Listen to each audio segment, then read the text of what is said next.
Okay. So, ipagpatuloy natin ang ating pong pag-aaral sa mga piling kawikaan sa aklat ng kawikaan. So, sa umaga, we are looking at the book of Numbers. And in the afternoon, kung ako ang nagpipreach, we are considering selected proverbs from the book of Proverbs. Medyo nakakarami na rin tayo dito sa book of Proverbs. But this time, ay gusto kong dalhin kayo sa isang napaka-popular na Proverbs. At palagay ko, sa mga ibang mga pagkakataon, narinig na rin natin na may nangaral sa atin dito patungkol sa verse na ito. Pero napakagandang balik-balikan ito para nang sa ganon ay mapaalalahanan tayo sa kahalagahan ng pagbabantay ng ating mga puso. Kaya papamagatan natin itong the duty to guard our hearts. Proverbs 4:23. Let me read in the English Standard Version and then in Tagalog dahil isang verse lang naman. Sabi sa ESV, keep your heart with all vigilance, for from it flow the springs of life. Sa Tagalog naman, dali. Sige, pakilagay nga yung sa Tagalog. Ang iyong puso'y buong sikap mong ingatan, sapagkat mula rito'y dumadaloy ang bukal ng buhay. So, sa ating panahon ngayon, napakadami na ng mga tinuturo sa ating pamamaraan para ma-secure natin yung mga kasangkapan natin, mga properties natin, at yung mga social media account natin. Meron tayong member dito sa church. Asan si Marlene? Wala na. No? May 2 beses na hack yung kanyang account. Ano?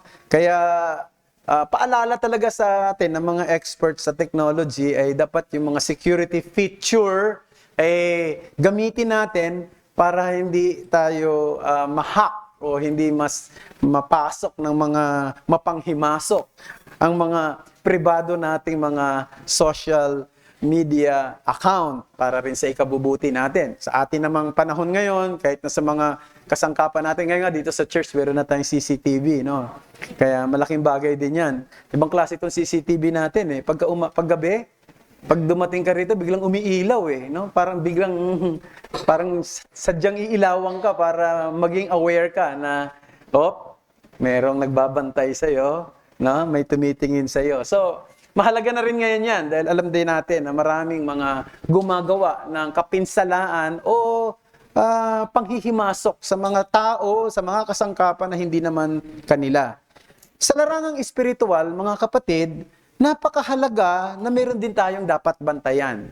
At ayon sa salita ng Diyos, ang pangunahin na dapat daw nating bantayan ay ang ating mga puso. At dito sa aklat ng Proverbs, paulit-ulit yan. Maraming verses na ganyan. Pero ito yung pinaka-popular sa lahat, itong Proverbs 4:23, na sinasabi nito, dapat bantayan natin yung puso natin. At ang pagbabantay sa ating puso, ito'y pangunahin. No, ito'y pangunahin. Yan ang message itong Proverbs na ito. What is the most important duty sa natin bilang mga Kristiyano sa tingin ninyo? Ito ba yung maging aktibo tayo sa mga gawain sa iglesia? Ito ba yung maging maalab ang ating puso sa pagbabahagi ng ebanghelyo sa mga taong naliligaw ng landas? Ito ba'y pagtulong sa mga mahihirap, mga nangangailangan at mga oppress? Lahat ng yan mahalaga. Lahat ng yan ay pwede nating sabihin napakahalagang tungkulin ng mga Kristiyano. At hindi natin to dapat baliwalain. Hindi natin dapat i-overlook yung mga bagay na yan. However, this proverb offers insight into the most essential duty of a Christian. And I believe that if we are going to prioritize this duty, everything else will fall into a proper place. Ang tamang pagbibigay ng prioridad sa tungkuling ito, ang magiging daan upang maging tama ang lahat ng ating mga gagawin na iba pang mga tungkulin. So, ang simpleng mensahe na gusto kong dalhin sa inyo mula sa verse na ito ay, the primary duty of a Christian is to protect and to guard their hearts. Yan ang pangunahin nating tungkulin. Ingatan, proteksyonan, bantayan ang ating mga puso. At meron lang akong simpleng headings sa inyo ngayon na natural yang headings na yan na makikita natin dun sa verse na yan. First, let's look at the instruction for heart keeping. And then, the importance of heart keeping. The instruction for heart keeping. Verse 23, keep your heart with all vigilance. Yan ang sabi ng ESV. Pero ang sabi naman ng NIV, above all else, guard your heart. Ang ganda nung gamit ng ESV, no? Above all else. Doon sa NIV, binibigyang diin yung kahalagahan ng pagbabantay at ang masidhing pagbabantay kasi vigilance ang ginamit, no? Parang security guard, no? Kinakailangan niyang bantayan yung isang establishment o isang lugar, no, na dapat hindi siya natutulog. Kasi baka mayroong pumasok na mga masasamang loob. Doon naman sa NIV, ang binibigyan din yung priority kasi above all else, guard your heart. So let's look at two things. First, the essence of this instruction. The essence. Ano ba yung pinaka-essence? Ano ba yung pinakalaman? Kasi yung salitang keep, no? Keep, ang ginamit doon sa verse 23 sa ESV, has a similar idea doon sa ibang mga verses sa Bible. Halimbawa, Genesis chapter 2, verse 15. The Lord God took the man and put him in the Garden of Eden to work it and keep it. So ano daw yung pangunahing tungkulin ni Adan? Ano daw yung natatangi o tumatanging tungkulin ni Adan? Pangalagaan, ingatan, at panatilihin ang kasagraduhan at kagandahan ng Eden. Yan ang kanyang pangunahing tungkulin. Doon sa halamanan ng Eden. So, bakit mahalaga na babantayan niya? Pananatilihin niyang maganda ang lugar ng Eden. Bakit? Dahil lang for the sake of beauty? Hindi. Sapagkat ito ay sagradong lugar. Ito'y sanktuaryo ng Diyos. Ito yung templo ng Diyos sa panahon na yon. Ang sabi ng Biblia, Genesis chapter 3 verse 8, ang Panginoong Diyos daw ay bumababa sa halamanan ng Eden at lumalakad siya sa dapit hapon. In the cool of the day, lumalakad siya ron. O ibig sabihin, bumababa ang presensya ng Diyos. Ang espesyal na presensya ng Diyos ay bumababa doon mismo sa halamanan ng Eden. Kaya dapat niyang bantayan, dapat niyang pangalagaan at panatilihin ang kagandahan ng lugar na ito. Ginamit din yung salitang keep na yan sa Luke chapter 2 verse 8. And in the same region, there were shepherds out in the field. Yan itong salita. Keeping watch over their flock by night. So, hinighlight dito ng sumulat ng gospel na ito na si Luke, yung kahalagahan at kaseryosohan ng trabaho ng isang shepherd. Ang trabaho daw ng isang shepherd, ano yon? Ay kinakailangang gising siyang nagbabantay at nag-iingat sa kanyang mga alagang tupa kahit na gabi na.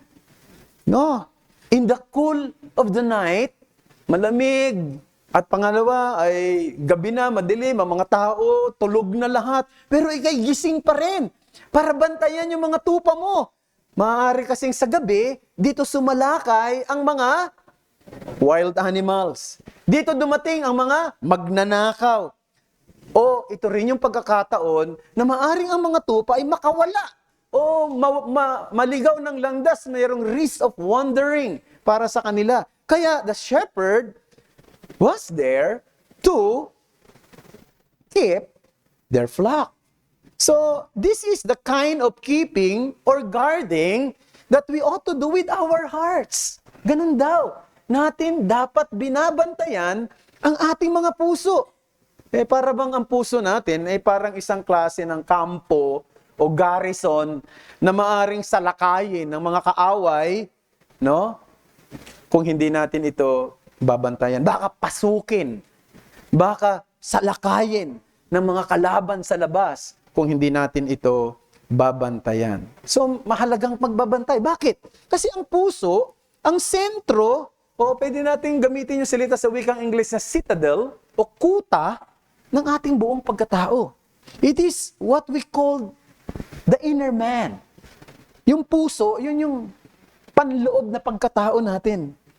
So, yung Hebrew concept ng heart includes the mind, no? And our ability to reason, o yung volition, or our ability to exercise our will, and the emotion, and our capacity for broad range of feelings. In some sense, your heart is the real you.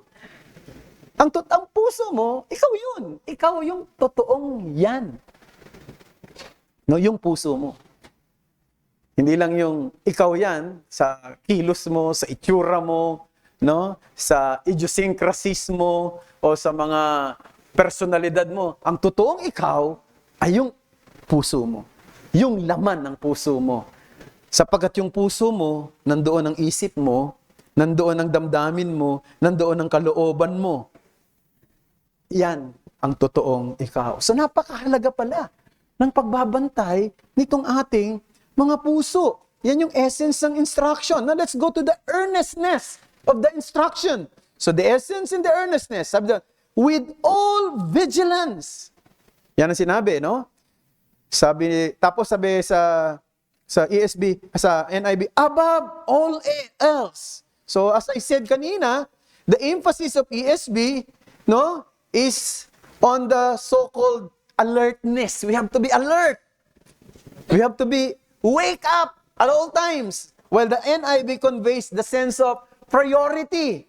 Both translations suggest that guarding our hearts is not an easy task. Hindi madali. Hindi madaling magbantay ng ating mga puso. Madaling magbantay ng puso ng iba, no? Pero yung puso mo, ang hirap, no? Madali kasing magbantay at makaobserba ng pag-uugali at kilos ng iba. Pero minsan, hindi mo pwedeng gawin yan sa sarili mo, no? Ingat na ingat ka sa sarili mo. Sa damdamin mo. Tama ba yun? Kaya hindi madali ito. At hindi ito pwedeng gawin ng walang pagtsatsaga, walang pagsisikap. Kaya sabi niya roon, with all vigilance. So it requires intentional effort and energy to accomplish this important work. Now again, the question is why it is not easy to guard or to keep your heart. Because the Bible also explained to us in Jeremiah 17:9 that the heart is deceitful above all else and desperately wicked, and who can know it? So yung puso natin ganyan.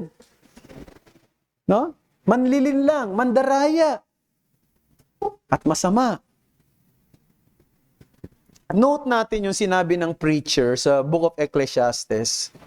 No, yung na-discover niya na after seriously examining the works of men under the sun. Meron siyang sinabi sa Ecclesiastes chapter 9 verse 3. Ito isang kasamaan sa lahat na ginawa sa ilalim ng araw, na isang kapalaran ang dumarating sa lahat. Gayon din ang puso ng mga tao ay puno ng kasamaan. At ang kaululan ay nasa kanilang puso habang sila'y nabubuhay. Yan ang kanyang observation.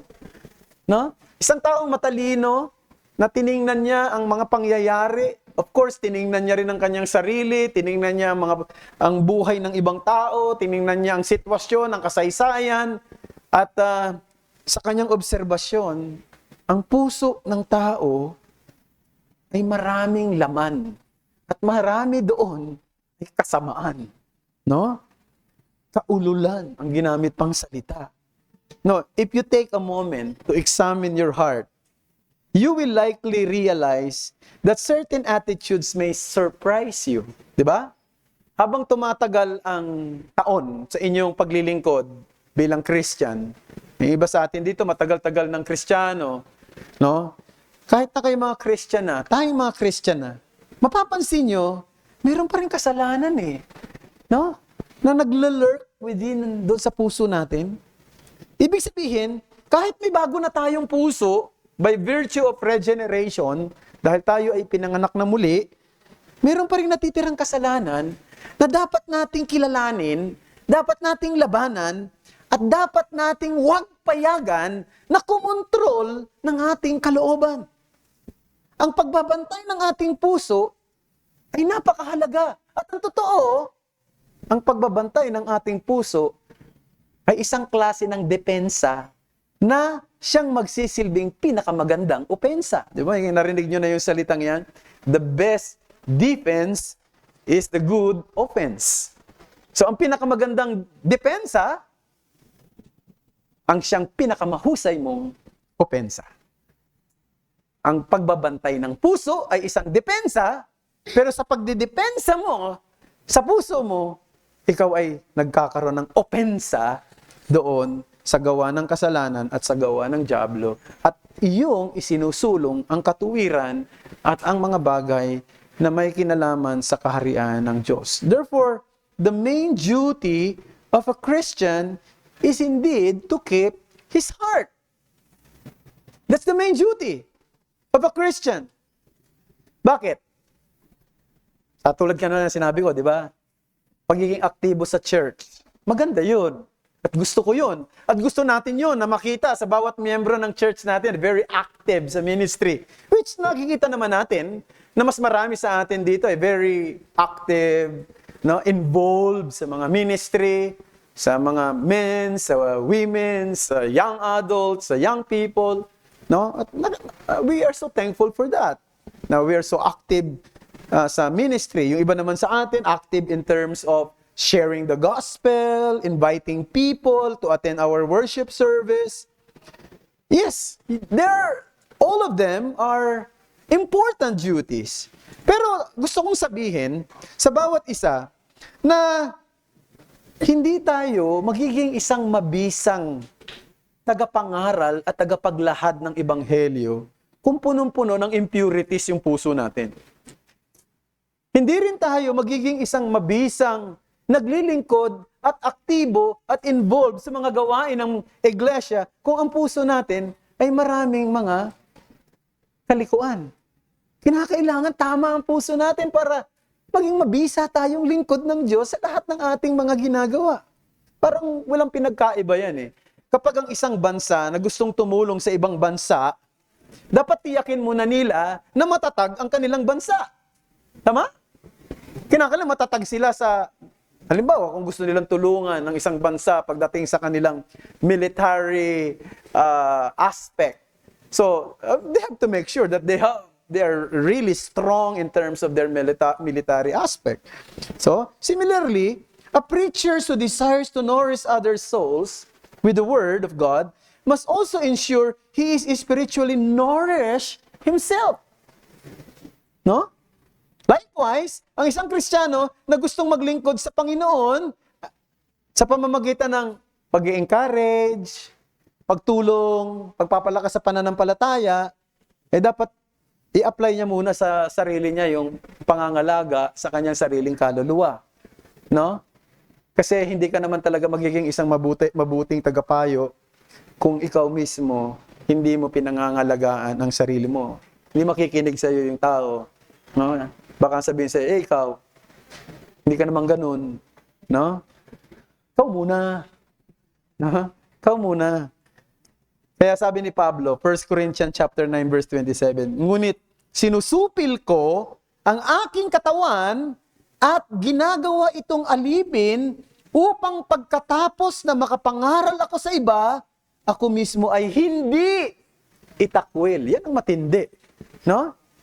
Kasi nangangaral ka eh. No? Ang hirap pa naman maging mangangaral. Yan ang discussion namin kanina sa men's fellowship eh. Nangangaral ka, nagtuturo ka. No? Hindi lang naman yung pastor nang nangangaral, di ba? May mga iba sa atin, nagpipreach din. O kung kayo mga magulang, nagpipreach din kayo sa inyong mga anak. Kinakailangan, bantayan mo yung sarili mo, disiplinahin mo. Sapagkat, baka ma-disqualify ka. No? Baka dumating ang time, hindi ka na pwedeng mangaral o magturo dahil ikaw mismo hindi mo pinangalagaan at inapply sa sarili mo yung itinuturo mo sa, di ba? Napakahirap, mga kapatid.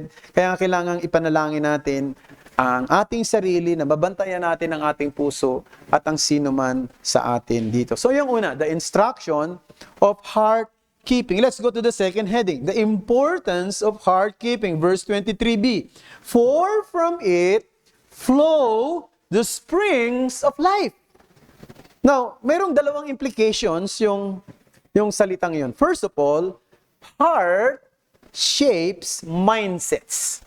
Hearts shapes mindsets. Now, alam niyo, minsan mahirap paghiwalayin yung puso sa kaisip. Kasi sa Bible, pag sinabi mong puso, isip din yun eh. Pag sinabi mong isip, puso rin yun eh. No? Kaya hindi mo pwedeng sabihin, ikaw, dapat isip muna bago puso. May iba naman, di ba? Puso muna. Bago, meron ako napanood na interview ng isang kilalang sikat na artista dati. Sabi niya, tinuturuan daw niya, kasi director siya, tinuturuan niya yung kanyang mga artista na pagka umaarte, huwag isip, dapat daw puso. No, yan ha. Huwag daw yung isip ang magdidikta, kundi ang puso. Talaga, meron palang ganun. Yung ano yung nararamdaman mo, yun ang gagawin ng isip mo. Ang hirap naman nun, ano? O, yung iba naman, siyempre, pag nagpapayo ka doon sa mga, di ba, yung mga nai-involve sa relationship, no? Oh, isipin mo muna bago ka pumasok sa ganyang klase ng relasyon. Utak, gamitin.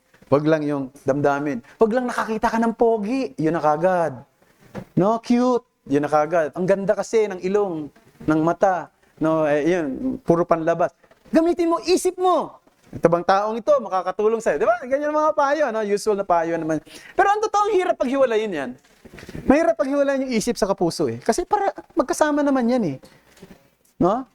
Ngayon, pero alam nyo ba, sa Bible, may mga panahon na makikita natin sa Bible na yung puso, dinidetermina nito yung isip.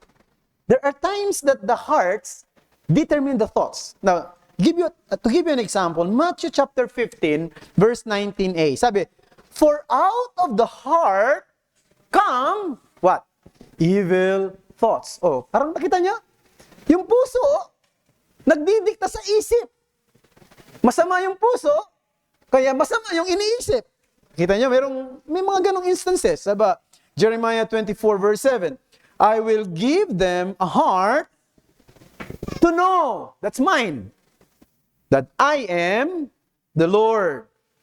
Genesis chapter 6 verse 5, the Lord saw that the wickedness of man was great in the earth, and that every intention of the thoughts of his heart was only evil continually.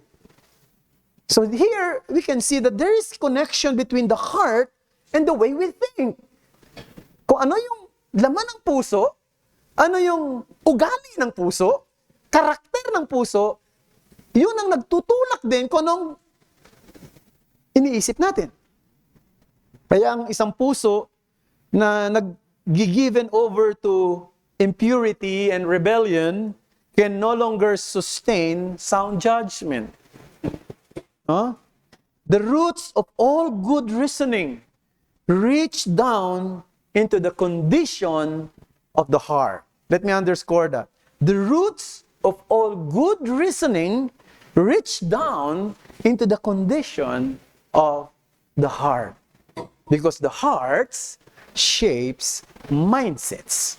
Now, secondly, and the last, the heart steers manners. The heart steers manners. Matthew 12, 34b to 35. For out of the abundance of the heart, the mouth speaks. The good person, out of his good treasure, brings forth good. And the evil person, out of his evil treasure, brings forth, evil treasure brings forth evil. So, the heart, as the seat of principle, steers our action, both sin and holiness. Okay? So, yung nagmamaneho ng ating mga sinasabi, ng ating mga pag-uugali, ng ating mga kilos, ay yung puso natin na siyang luklukan ng mga prinsipyo ng tao. Kaya, kung ang puso mo ay hindi pa binago ng Diyos, kumbaga, wala pang bagong puso, natural heart pa ang puso mo, sigurado, ang lalabas dyan, puro lason. No? Lason yan na maaaring mauwi sa maling pananalita, mga salitang hindi magaganda at nakakapinsala, o mga kilos at gawa na pipinsala, hindi lang ng sarili mo, kundi buhay ng iba. Pero kung ang puso mo ay binago, na-purify, ano lalabas? Fountain of life. Bukal ng buhay. So, gano'n lang naman kasimple yung tinuturo sa atin itong Proverbs 4:23. Yung vital question dito ay paano natin gagawin yan? Yan ang pinakamahirap, no? Paano ba natin babantayan yung puso natin? Tulad ng sinabi ko kanina, madali lang magbantay ng iba eh. No? Madali lang magsabi, oops! Di ba? Madali lang magsabi, huy, tama na yan. Huwag mo nang gawin yan. Anong ginagawa mo? Di ba? Madali lang. Pero yung sarili mo medyo mahirap gawin. Sabi ng isang Puritan na ang pangalan ay si John Flavel, the difficulty in conversion is to win the heart to God. And after conversion is to keep it with Him. Yan daw, no? Ang mahirap daw para sa isang tao, no? Para daw siya makakilala sa Diyos, para maligtas siya, ma-convert siya, kinakailangan ma-win yung puso niya sa Diyos. So, kinakailangan magkaroon ng bagong puso. Pero, ang pinakamahirap naman, pagkatapos na siya ma-convert, mapanatili niya yung kanyang puso na naka-angkla sa Diyos. Yun ang isang mahirap ding mangyari. Sapagkat nandito pa tayo sa isang mundong makasalanan at may natitira ring kasalanan dito sa puso natin. And if we are honest, even if we try our best to guard our hearts, there are times na nakakaramdam ka rin ng panghihina at saka panghihinawa. Naramdaman nyo na ba yon? Yung panghihina at panghihinawa? Parang yung explanation ni John Flavel sa kanyang libro na Keeping Your Heart, sabi niya ganun, isang Puritan, ito si John Flavel by the way, isa siyang Puritan, napakagaling na Puritan ito. Sabi niya, can we stop the sun in his course?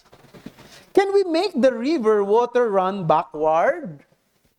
Just like our hearts, no one can rule it.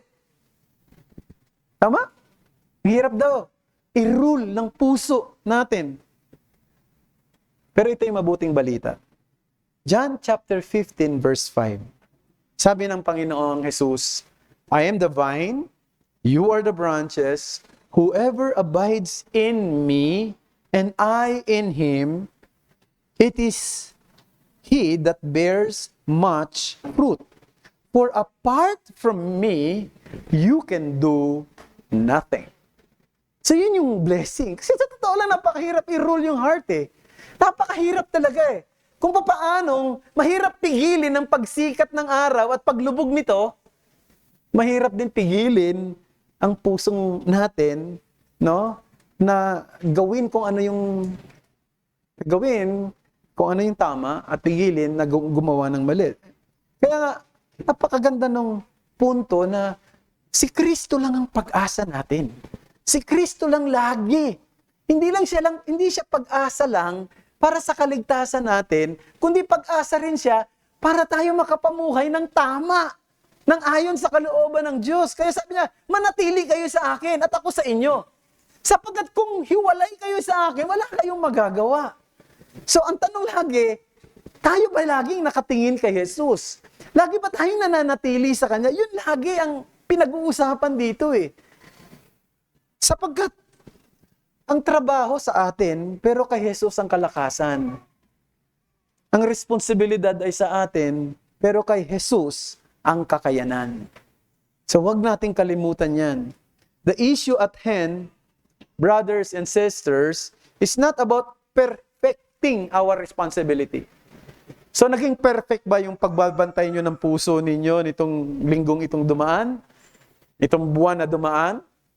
Actually, ang issue ay hindi na kung na-perfect mo. Ang issue ay yung kasipagan mo, katyagaan mo, no? Yung willingness mo. Nabantayan ito. Siguro sasabihin na ba, tingnan muna, pastor. Di ba katulad ng sinabi mo kanina, siyempre, normal lang naman na napapagod din ako No? Napapagod din ako. Paano yon? Kakapagod din, di ba? Kung yan lagi nakakasama mo sa bahay, kung yan lagi nakikita mo, no? Kung yan lagi ang mga nangyayari sa paligid mo, ang hirap din Di ba normal lang na mapagod tayo? Totoo yun. Pero ito ang gusto kong i-imagine ninyo, mga kapatid. Kung halimbawa, naglalayag kayo sa karagatan, tapos habang naglalayag kayo, nakita nyo yung sinasakyan yung bangka, may maliit na butas. No? At may pumapasok doon na tubig, pakonti-konti doon sa maliit na butas. Sasabihin nyo ba, maliit lang yan? Maliit lang yan? Ganun ba magiging attitude nyo? Hindi, siyempre. Gagawa ka ng paraan para, tapalan yan. O kung kinakailangan mo, bantayan mo. Baka kasi yung tapal mawala at pumasok ang tubig sapagkat kung hindi mo gagawin yan, mapapahama ka. Lulubog ang bangka, kasama ka. The same also is true, brethren.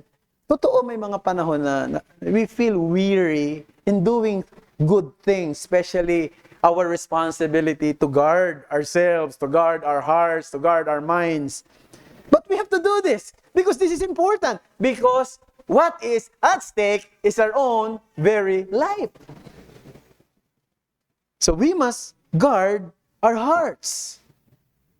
And how to do that? Of course, one of the ways is we must guard our hearts against influences that could lead us astray. Yung mga influensya na maaaring mahila tayo palayo. Ano yon? Mga binabasa natin, mga pinapanood natin, mga pinag-uusapan natin.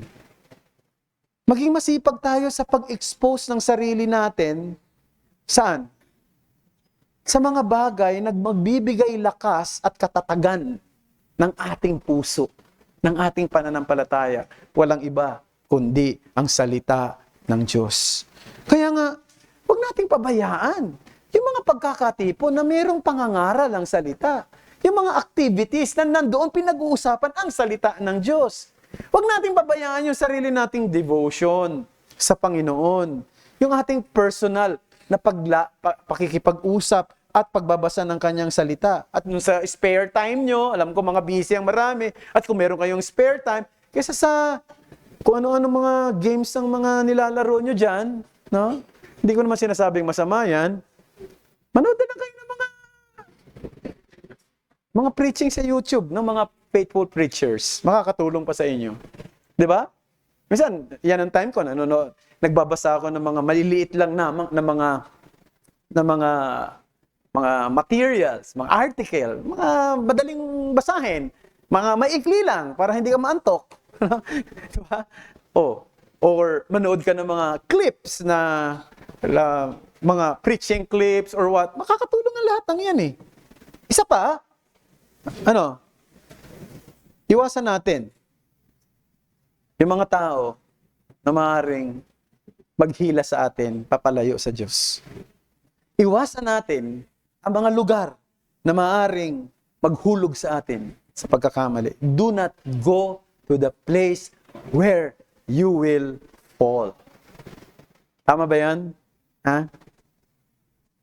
Do not go to the place where you will fall. Pagka nagda-diet ka dahil meron kang problema sa health mo, no? At medyo hirap ka rin pagdating sa mga pagkain, wag ka na lang munang manood ng mga sa YouTube ng mga nagluluto ng masasarap na pagkain kasi baka matukso ka no? Sarap nun no? Medyo supilin mo. Naalala ko yung sinasabi ni Pastor Noel Espinosa na noong naging Christian daw siya, ang isa sa pinakamahirap daw sa kanya na supilin yung chess kasi ang pangarap niya ay maging isang grandmaster, na maging isang kilalang chess player sa bansa. Nung naging Christian siya, no? Kinakailangan daw niyang supilin yung sarili niya to the point na kinakailangan niyang actually sunugin yung ibang mga materyales niya.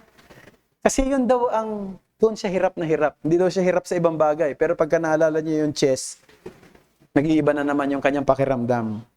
No? Tataka nga ako sa kanya. Kasi ako naman, siguro kaya ko lang talunin sa chess. Anak ko baka, pero hindi man talaga ako magaling dyan. Ano? O kaya maliliit na bata lang siguro kaya kong talunin sa chess. Pero siya talagang, parang kakaiba yung kaisipan niya sa chess. Ano? May mga iba-iba tayong iba-iba tayong kahinan. So, ano mang bagay na maaaring sa tingin mo, sisira ng iyong mga hakbang o sisira ng iyong mga paglakad at kagalakan sa Panginoon, kinakailangan mong iwasan. Make this your priority, and I believe if you will do that, you will experience the joy and blessing that come from these efforts. You will experience the joy. There is joy in all these things. Yung bang pagtsatsaga mo, meron naman yung kaakibat o meron naman yung resulta na kagalakan at pagpapala. Hindi naman sadista ang Panginoon sa pagsisikap natin at pagtsatsaga natin. Wala naman itong resultang blessing. Meron yan. May blessing yan. May kagalakan yan. Maaaring iba't ibang antas ng kagalakan na ipagkakaloob niya sa iyo. Naalala ko yung isang nabasa matagal na rin ito man to, nabasa nyo rin na siguro to. Isang prominenteng Amerikano na bumisita sa bansang Argentina at kinausap niya ang mga leaders doon sa kanilang bansa, no? Tapos, merong isang nagtanong na mula doon sa audience while they are holding the meeting. Sabi nung nagtanong, bakit kaya ang South America ay mas marami daw mahirap na ay kinukompose ng mga mahirap na bansa. Samantalang yung North America, mayaman na bansa. North America, yun yung United States, yan yung Canada, no? At iba pa. Pero yung South America, marami mahirap. Hindi naman lahat mahirap, pero marami mahirap. Alam mo yung sagot ng Amerikano ganito? Kasi yung mga Kastila, nagpunta rito sa lugar ninyo para maghanap ng ginto. Yun naman talaga ang dahilan. No? Naghanap siya, para bang si Magellan. Kaya di ba, sabi, naghahanap sila ng spices. So, meron silang hinahanap na for business. No? So, naghahanap sila, punta sila sa Amerika, hinahanap ginto. Samantalang, yung mga Pilgrims Fathers na nanggaling sa Inglaterra, nakarating sa North America, alam niyo yung dahilan? Hindi naghahanap ng ginto yon. Kasi gusto nila ng kalayaan ng pagsamba. Gusto nila ng lugar na pwede silang sumamba sa Diyos ng malaya. Gusto nila ng lugar na pwede silang sumamba sa Diyos ng may kagalakan at ng tama. Anong naging resulta? Mas maunlad ang North America kaysa sa South America. Ibig lang sabihin, kung ang prioridad mo sa buhay, personal gain, for something temporal, you will end up poor and miserable. But if your priority is the glory of God, the pleasure of God, the eternal issues of life, then you will surely guard your hearts because you know that it will end up for your true happiness and riches that will never be taken away from you. That's the blessing of following the Lord.